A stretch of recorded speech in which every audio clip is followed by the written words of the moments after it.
Okay, so how do we evaluate the effectiveness of supervision for the supervisee? We could firstly have a look at doing some social validity checks. So actually asking our supervisee, are you happy with this supervision? Is it meeting your needs? The next thing that we could consider doing is doing some knowledge checks. So is your supervisee able to actually apply their ABA knowledge to the cases that they're currently working with? Can they correctly identify the motivating operation, the discriminative stimuli? Can they provide a very clear behavioural definition of the behaviour that they're working with? The next thing we could consider looking at is actually client data. So if the supervisee is getting effective supervision, we would expect to see the clients that they're working with, their data indicating that it's working for them. So either skills increasing or behaviours that challenge decreasing.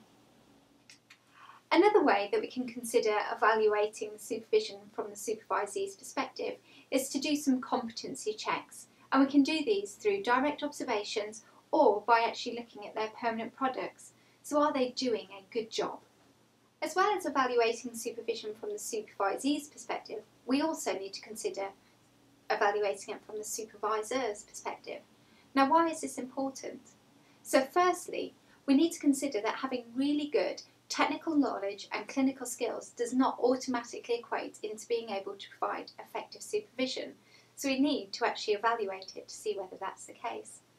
Another thing that we can consider is that we want to make sure that the supervisor does not become a punisher for the supervisee. If that's the case, the supervisee may be reluctant to disclose important information or to implement things that the supervisor has recommended. Okay. Another thing to consider around why we need to evaluate supervision from the supervisor's perspective is because if we don't, there's 3 risks that could potentially happen. Firstly, the supervisor could actually be providing effective supervision but not know it, and this means that they cannot replicate it with other supervisees. The next one is that they're providing ineffective supervision, they don't realise it, so just carry on doing it, or finally, they could be unknowingly providing harmful supervision, and again, continue doing that.